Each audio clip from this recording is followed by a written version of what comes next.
Assalamualaikum warahmatullahi wabarakatuh. Halo teman-teman semua, pada video kali ini saya Muhammad Fikri Ihsan akan memaparkan materi mengenai manajemen risiko hukum pada bank syariah. Video kali ini saya buat bertujuan untuk memenuhi tugas perbaikan mata kuliah manajemen risiko bank syariah. Baiklah, yang pertama yaitu pengertian risiko hukum perbankan syariah.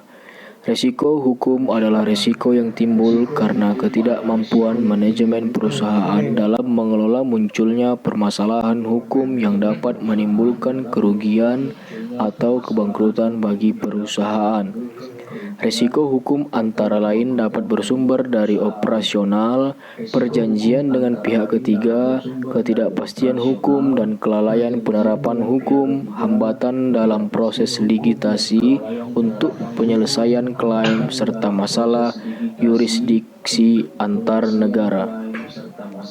Risiko hukum atau legal risk adalah risiko yang disebabkan oleh adanya kelemahan-kelemahan aspek yuridis seperti adanya tuntutan hukum, ketiadaan peraturan perundang-undangan yang mendukung, atau kelemahan perikatan seperti tidak terpenuhinya syarat keabsahan suatu kontrak atau pengikatan agunan yang tidak sempurna. Risiko hukum adalah risiko dari ketidakpastian tindakan atau tuntutan hukum atau legal action, atau ketidakpastian dari pelaksanaan atau interpretasi dari kontrak, hukum atau peraturan, yaitu risiko hukum merupakan terkait dengan risiko bank yang menanggung kerugian sebagai akibat adanya tuntutan hukum, kelemahan dalam aspek legal atau yuridis. Di beberapa negara, risiko hukum disebabkan oleh posisi hukum yang kurang jelas, misalkan kepemilikan properti atau masalah kepailitan. Manajemen risiko hukum dalam setiap kegiatan perbankan dilaksanakan. Dalam surat edaran tersebut juga diatur setiap bank harus a. memiliki kebijakan pengendalian risiko hukum secara tertulis yang disesuaikan dengan strategi usaha bank. Kebijakan untuk mengendalikan risiko hukum harus disetujui oleh direksi dan dikomunikasikan kepada seluruh jenjang organisasi sehingga kebijakan tersebut dapat diterapkan secara efektif. B.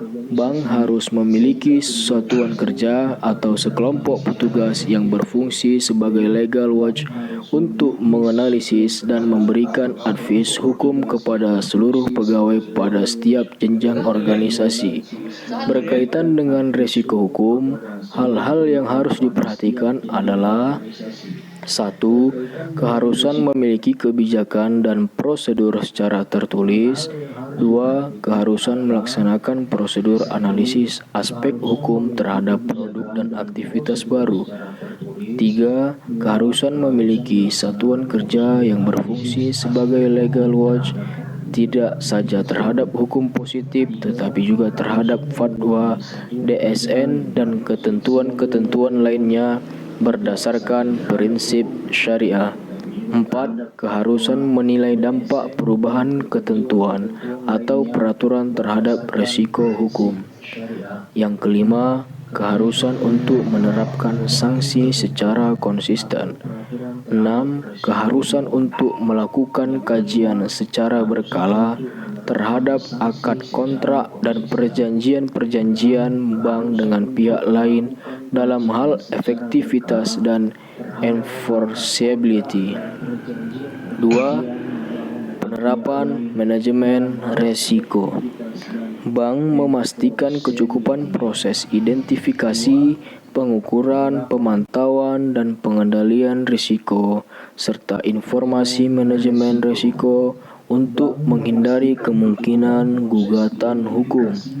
Bank mengidentifikasi dan mengendalikan risiko hukum yang melekat pada produk dan aktivitas baru sebelum diperkenalkan kepada nasabah dan mengidentifikasi risiko hukum yang terdapat pada setiap aktivitas fungsional.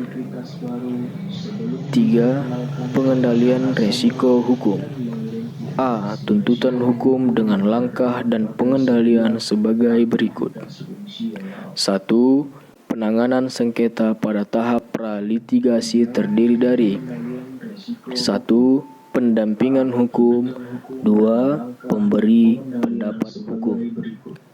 2. Penanganan sengketa pada tahap litigasi terdiri dari yang pertama, pendampingan hukum.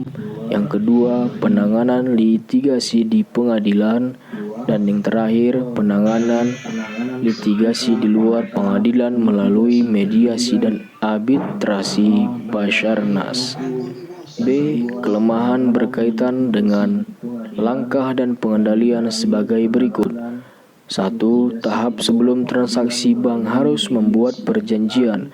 2. Format standar perjanjian.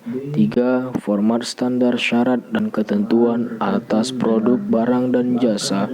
4. Standar formulir dan dokumentasi terkait perjanjian dengan nasabah maupun debitur. 5. Pembuatan standar surat kuasa dari direksi kepada pejabat bank.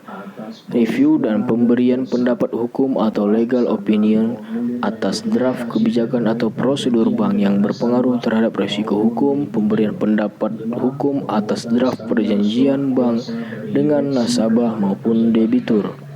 6. Pendampingan tahap negosiasi perjanjian dengan nasabah atau debitur atau pihak ketiga sesuai permintaan dari unit kerja.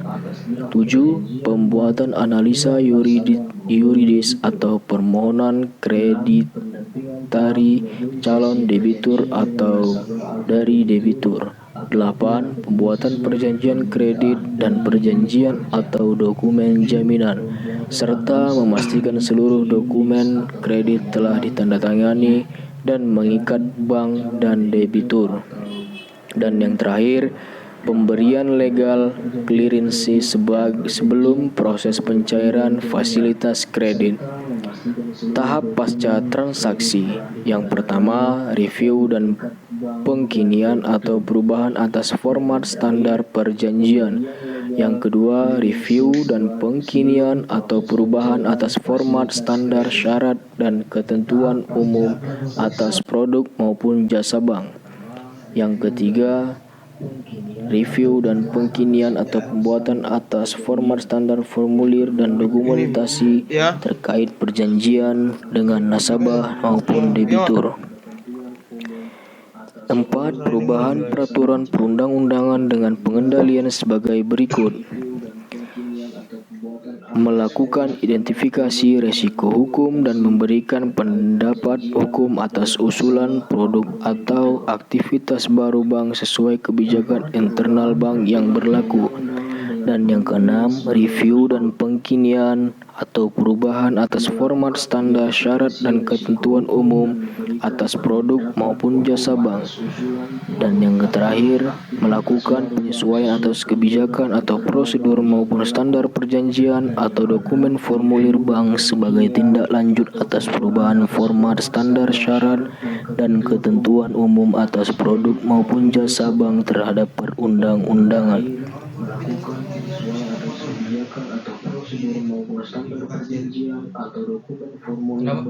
Kebijakan, prosedur, dan penetapan limit pada risiko hukum. A. Bank harus memiliki kebijakan dan prosedur untuk mengendalikan risiko hukum secara tertulis yang disesuaikan dengan strategi usaha bank. B. Prosedur untuk mengendalikan risiko hukum tersebut harus disetujui oleh direksi dan dikomunikasikan kepada seluruh jenjang organisasi sehingga prosedur tersebut dapat diterapkan secara efektif. C. Bank harus memiliki dan melaksanakan prosedur analisis aspek hukum terhadap produk dan aktivitas baru. D. Bank harus memiliki satuan kerja atau kelompok petugas yang berfungsi sebagai legal watch untuk menyediakan analisis atau advice hukum kepada seluruh pegawai pada setiap jenjang organisasi.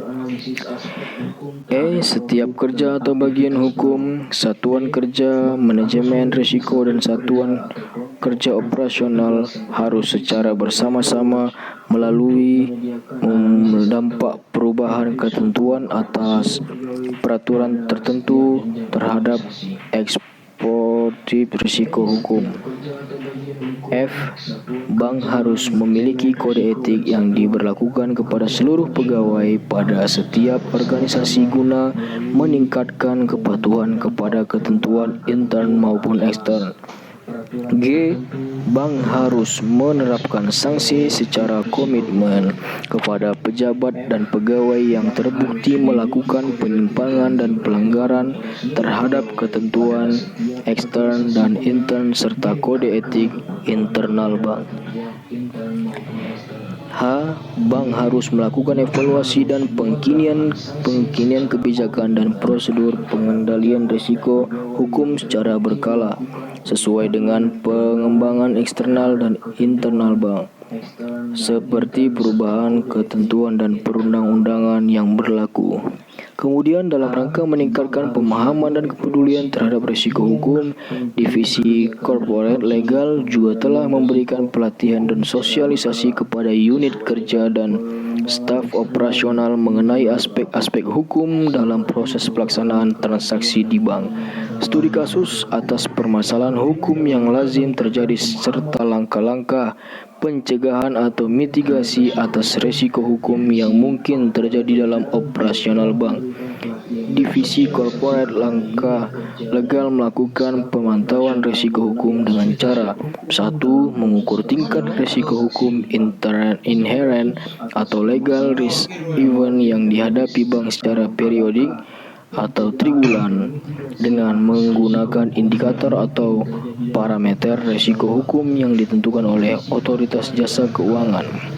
2. Memantau dan melaporkan profil risiko hukum intern dan kualitas penerapan manajemen risiko hukum secara periodik atau triwulanan sebagai yang ditentukan oleh OJK kepada direksi melalui satuan kerja manajemen risiko. Baik, demikianlah hasil pemaparan dari saya. Lebih dan kurangnya saya mohon maaf. Wabillahi taufik wal hidayah. Wassalamualaikum warahmatullahi wabarakatuh. Atau triwulan sebagai yang ditentukan oleh OJK kepada direksi melalui satuan kerja manajemen risiko.